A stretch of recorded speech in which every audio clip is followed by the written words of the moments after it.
JD Vance seems to be the gift that keeps on giving to the Democratic Party, basically. He's so bad. All right, so let's play a couple videos.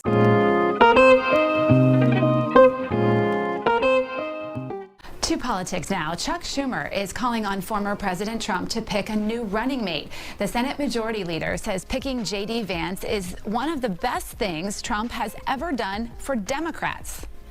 Every day, it comes out, Vance has done something more extreme, more weird, more erratic. Vance seems to be more erratic and more extreme than President Trump. And I'll bet President Trump is sitting there scratching his head and wondering, why did I pick this guy?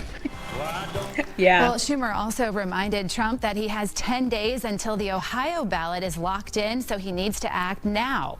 We have Mark Jones, political science professor with Rice University, joining me.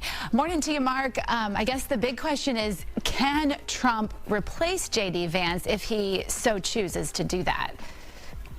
Yes, he can. There is still time. As noted, the Ohio ballot, there are two dates with the Ohio ballot. There's one in August, and there's technically one at the end of the month.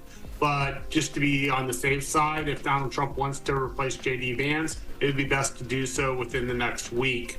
And he certainly can do it. He can't do it unilaterally. He has to work through the Republican National Committee. But since he effectively controls the Republican National Committee, that wouldn't be too much of a difficulty for him. There are some reports that say... And I don't know if he'll do it, because Trump doesn't like to admit that he's wrong about anything. So I'm wondering if there's going to be this battle against Trump's ego and not being able to be like, yeah, I picked the wrong guy, you know, because he's already doubled down and said, I love J.D. Vance. He's great. And obviously, Don Jr. loves J.D. Vance, because I'm pretty sure that they're besties, or at least Don Jr. wants J.D. Vance to be besties with him. I don't know why. But Kamala Harris, the Democratic elites are trying to install her as their new nominee without her receiving a single vote for president. The media, our friends back there, they call it a coronation. I think there's another word. I call it a coup. It is not a coup. That what Trump tried to do, that's a coup on January 6th. But what happened was not a coup. I mean, we wouldn't have had an election if Joe Biden had died. There wouldn't have been another election, or he got, you know, like a cancer type of diagnosis or something. He wouldn't have stayed in the race if he needed chemotherapy and radiation therapy or something like that. Although at his age, I'm not sure you'd want to do that, but still. In America, we do not crown our leaders, we vote for them. Democrat or Republican, you gotta give the voters a choice.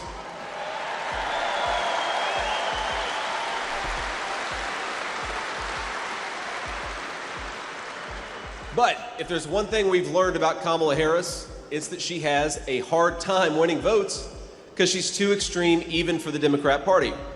Remember, in the 2020 primary, Harris dropped out months before they even cast the first vote. She was so unpopular, she polled in the low single digits among Democrats the entire campaign. She wasn't even the top 3 in her home state of California, and that is pretty embarrassing, ladies and gentlemen. And the reason is because Democrats know that the American people would never elect a San Francisco liberal who's so far outside the mainstream. Kamala Harris may be more progressive than Biden, but let's put into context that Biden is basically Republican light. He is a centrist. Center. She's to the left of him, but she is not too far left for the Democratic Party. The problem with her a lot of the time is she's not left enough. That's why. You know, before she had campaigned on Medicare for All, and had she just stayed with that, I think she would have been more popular than she was when she ran back in 2019 or 2020. when did the 2020? So he's lying. He's obviously lying, and he's further right than Trump. Like, seriously. Now,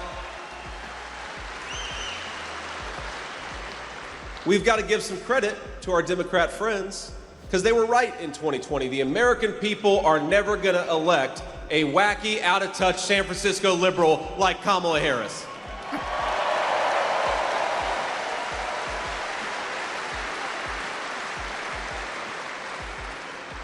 Now, I saw the other day Kamala Harris questioned my loyalty to this country. That's the word she used, loyalty. And it's an interesting word, simplify, loyalty, because there is no greater sign of disloyalty to this country than what Kamala Harris has done at our southern border. And I'd like to ask the Vice President, what has she done to question my loyalty to this country? Okay, so let's be fair here. Kamala Harris, Biden did her dirty. He did her so dirty when it came to the border, right? He was like, you know what? This is going to be your project, but I'm not going to give you any real power to do anything about it. She had no power.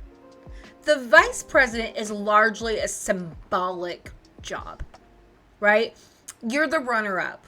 You're there in case the first guy or woman died. So, but I do love how JD Vance is pulling down Donald Trump's poll numbers, and he is pulling JD Vance is polling historically bad. It's kind of amazing. Can say that by historical standards, he is the most unpopular VP pick to have emerged in the history of American polling. Wow. JD Vance's appeal, or lack thereof in some cases, is raising questions about Trump's choice for his VP. And, Trump prides himself on picking stars and that's part of his MO. You've known him for 20 years. We all know this about him. And it's a conversation about JD Vance that Harry Enton kicked off on this show earlier this week when Harry shared these eye-popping stats and analysis that showed that Vance has the lowest net favorability rating of any VP nominee following convention since 1980, which is as far back as polling goes. Can't go back any further. And Harry is back with me now with some more new numbers on Vance. And quite a kind graphic up there. I'll thank you for it. But you did this. This is important. This is crucial. To compare to those, that included Sarah Palin and Dan Quayle and all those VPs that you looked at the analysis. You've got the Rust Belt where he's from. Yeah. And he said Trump chose him for the Rust Belt. Correct. Okay. So what do we see in that? I guess let's hear it. Yeah. First of all, they've laid it out, so we'll play it. Yeah. He just said, look, I think we've got to go save this country. I think you're the guy who can help me in the best way. You can help me govern. You can help me win. You can help me in some of these Midwestern states like Pennsylvania, Michigan, and so forth. Does JD Vance help Trump in those states? Not according to the favorable ratings.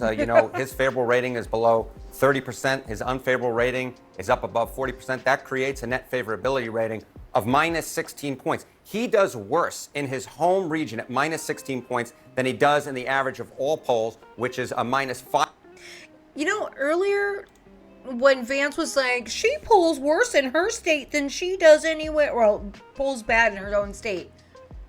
Oh, Vance, dude, you are polling badly in your state. They don't like you. I understand why, but I don't think you do.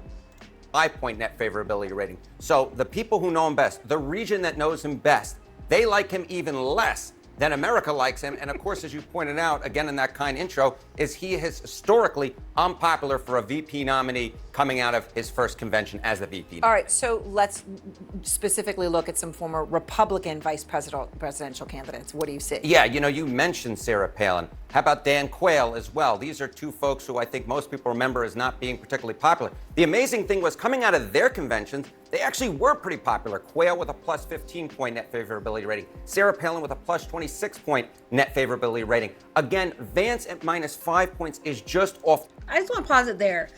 So Palin with her plus 26, she didn't win. And actually, I think she probably she definitely hurt John McCain's presidential bid at the time. So he made a mistake with going with her because she just knew nothing at all. And I think that's really funny, like asking her about Russian foreign policy, and she's like, I can see Russia from my backyard because she lives in Alaska. That's not Russian foreign policy, lady. That's just sad. But Vance polling so much worse than even Palin. Than Palin. I mean, Palin was really popular. It looks like Quayle was popular, and she was even more popular right out the gate, and he's so unpopular. I love it. I love it so fucking much. I love it. I hope he continues to do poorly and continues to have the charisma of a paper cup. Because most of the time he does. Like that speech, okay, fine. The one I played earlier, cool. He did better there. But most of the time, he does not.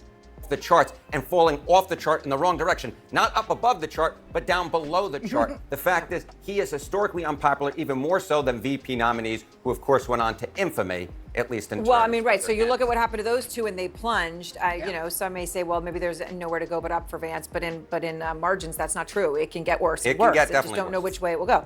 All right. So when this comes to the broader country, you talked about how the area that knows him best right now in the favorability likes him least, but undecided voters. That's what this is about. There are more of them than a lot of people care to admit. Yeah. And prior to the seismic shift in the race, many of them may have gone for Trump. Could have. Now, who knows what they're going to do? How does Vance play there? He doesn't play well with them at all. His favorable rating is just 5%. Just 5% hold a favorable rating. 29% hold an unfavorable rating. That makes a net favorability rating of minus 24 points. That's worse than his net favorability ratings overall. The fact is, if undecided voters are going to make up their mind based upon J.D. Vance, they're going to make it and make the choice for Kamala Harris. Yeah. 5% favorable? 5% favorable. Ever heard of anything like that? I really haven't. There's still a lot of folks who are undetermined on him, but that 5% is not something I think is going to go on his wall. All while attempting to define himself on the campaign trail. My life wasn't all that different from a lot of people who grew up in Middletown, Ohio. It was tough, but it was surrounded by loving people. With some moments that have fallen flat. Democrats say that it is racist to believe, well, they say it's racist to do anything. I had a Diet Mountain Dew yesterday and one today. I'm sure they're going to call that racist too, but it's good. I love you guys. And Vance has been sparring with potential Democratic VP contenders. The nerve that he has to call the people of Kentucky, of Eastern Kentucky, lazy. Nobody gave me the governorship and nobody gave me a job except for my father was. I'm proud of that. As Vance steps forward in the national spotlight, he's drawing more scrutiny from late night comics. This woman said, I thought J.D. Vance was the oldest sister on Full House. And finally, Mike Pence said, whoever he is, may God have mercy on his soul. And criticism of past comments like this. We're effectively run in this country via the Democrats, via our corporate oligarchs, by a bunch of childless cat ladies who are miserable at their own lives and the choices that they've made, and so they want to make the rest of the country miserable too. And it's just a basic fact. You look at Kamala Harris, Pete Buttigieg, AOC, the entire future of the Democrats is controlled by people without children. Actress Jennifer Aniston issuing a rare political statement, writing, I truly can't believe this is coming from a potential VP of the United States. And Kamala Harris's stepdaughter getting into the mix, saying, how could you be childless when you have cutie pie kids like Cole and I? I love my 3 parents. No, J.D. Vance is vile. He is a vile human being, and that was not taken out of context. Although later on he's like, I don't mean, women that can't have children. Although he wants to take away in vitro. So tell me you're not against women that want to start a family than that. Because if you want to take away in vitro, you're telling the women who can't have children the natural way that you're just fucked, you're fresh out of luck. That's fucking sick. We have the technology if you have the money. You can get in vitro because it's expensive. And and you have to pay for it every single time. So if it didn't take the first time, you don't get money back, which is kind of gross. But yeah, I mean, he literally only views women as valuable if they are in the kitchen, pregnant, cooking for some man, which is disgusting. There's a lot of women that chose not to have children, that didn't want any, who can't have any. I'm one of those women who can't have any. So I know I still have value regardless, but I know I've said that in a previous one because that came up earlier. But he is just, that news cycle's still going that he said that, and it's so funny because he is just literally the gift that keeps on giving for Democrats, and I don't know if Trump's going to swap him out. I really hope he doesn't. If he does, fair. Fair. But if he doesn't, oh, it's going to be a fun ride. I just want to see how poorly Trump does because of his VP pick. Normally it doesn't impact you that much, but this time I think it's going to impact him quite a bit. Anyway, so thanks for watching. Let me know what you think about in the comments down below. Subscribe.